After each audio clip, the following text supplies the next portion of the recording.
50 లక్షల కుటుంబాలు లబ్ధి పొందుతున్నాయి. ఈ పథకం కోసం ఇప్పటికే 1775 కోట్లు 15 లక్షల రూపాయలు విద్యుత్ సంస్థలకు సబ్సిడీగా చెల్లించడం జరిగింది. ఇందిరమ్మ ఇళ్ల పథకాన్ని 2024 మార్చి నెలలో ప్రారంభించి ఇళ్ల పట్టాలను ఆడబిడ్డల పేరుతోనే ఇవ్వాలని నిర్ణయించాం. 22,500 కోట్ల రూపాయల అంచనా వ్యయంతో ప్రతి నియోజకవర్గానికి కనీసం 3,500 చొప్పున మొత్తం 4,50,000 ఇళ్లను మంజూరు చేస్తాం. గత ప్రభుత్వం 10 ఏళ్ల పాటు నిరుపేదలకు డబుల్ బెడ్రూమ్ ఇళ్లను ఇస్తామని ఆశలు రేకెత్తించి చివరకు నిరాశా నిస్పృహలనే మిగిల్చింది.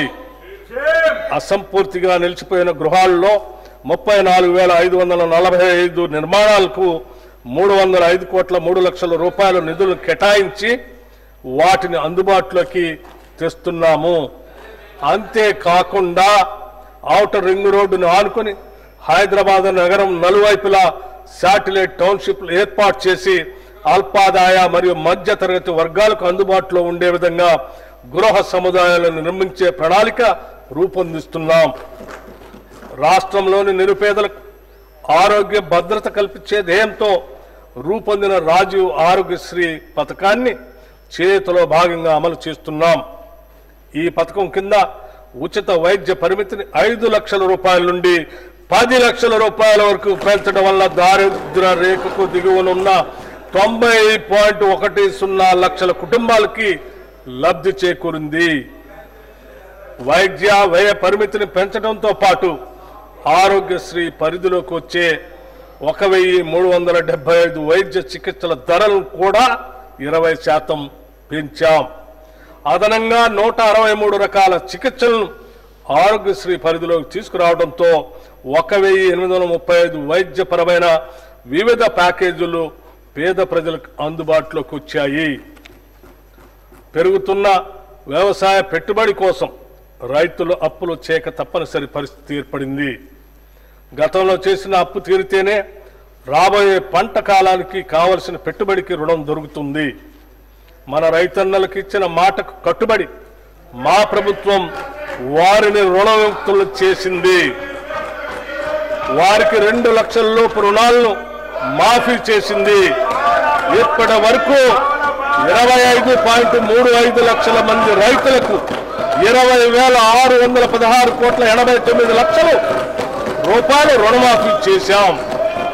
దీనివల్ల రైతులు మళ్లీ వ్యవసాయ రుణాలు పొందటానికి మార్గం సుగమమైంది.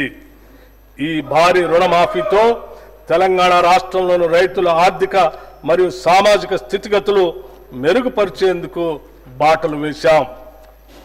రాష్ట్రంలోని రైతులు ఎరువులు, విత్తనాలు, వ్యవసాయ పనిముట్లు కొనుగోలు చేసేందుకు పెట్టుబడి సాయంగా మా ప్రభుత్వం 2025 జనవరి 26వ తేదీన తెలంగాణ రైతు భరోసా పథకాన్ని ప్రారంభించింది. ఈ పథకం కింద రైతులకి ఏడాదికి ఎకరానికి 12,000 రూపాయలు అందుతాయి. ప్రజాధనం